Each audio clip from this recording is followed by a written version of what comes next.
When Rachel saw that she had not borne children to Jacob, she became envious of her sister. She said to Jacob, "Give me children or I shall die." Jacob became angry with Rachel and said, "Can I take the place of God? Who has denied you the fruit of the womb?"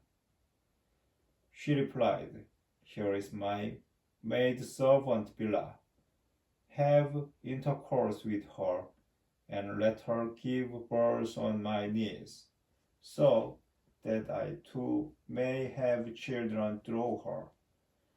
So she gave him her maidservant Bilhah as wife, and Jacob had intercourse with her.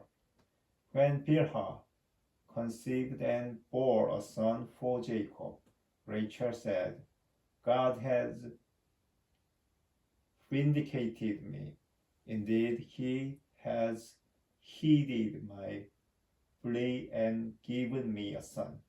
Therefore, she named him Dan. Rachel's maidservant Bilhah conceived again and bore a second son for Jacob. And Rachel said, "I have wrestled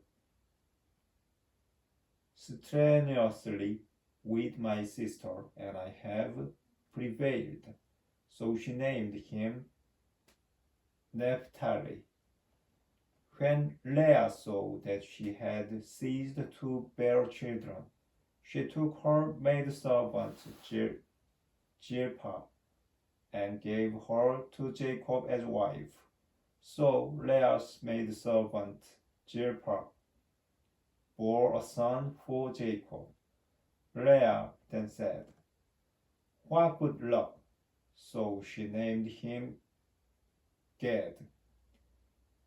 Then Leah's maidservant Zilpah bore a second son to Jacob. And Leah said, "What good fortune, because women will call me fortunate." So she named him Asher. One day during the wheat harvest, Reuben went out and came upon some mandrakes in the field, which he brought home to his mother Leah. Rachel said to Leah, "Please give me some of your son's mandrakes." Leah replied, "Was it not enough for you to take away my husband, that you must now take my son's mandrakes too?" Rachel answered, "In that case, Jacob may lie with you tonight in exchange for your son's mandrakes." That evening, when Jacob came in from the field, Leah went out to meet him. She said, "You must have intercourse with me, because I have hired you with my son's mandrakes." So that night he lay with her, and God listened to Leah. She conceived and bore a fifth son to Jacob. Leah then said, "God has given me my wages for giving my maidservant to my husband." So she named him Issachar. Leah conceived again and bore a sixth son to Jacob. And Leah said, "God has brought me a precious gift. This time my husband will honor me, because I have borne him 6 sons." So she named him Jebulun. Afterwards she gave birth to a daughter, and she named her Dinah. Then God remembered Rachel. God listened to her and made her fruitful. She conceived and bore a son, and she said, "God has removed my disgrace." She named him Joseph, saying, "May the Lord add another son for me." After Rachel gave birth to Joseph, Jacob said to Laban, "Allow me to go to my own region and land. Give me my wives and my children for whom I served you, and let me go. For you know the service that I rendered you." Laban answered him, "If you will please, I have learned through divination that the Lord has blessed me because of you." He continued, "State the wages I owe you, and I will pay them." Jacob replied, "You know what work I did for you, and how well your livestock fared under my care. The little you had before I came has grown into an abundance since the Lord has blessed you in my company. Now, when can I do something for my own household as well?" Laban asked.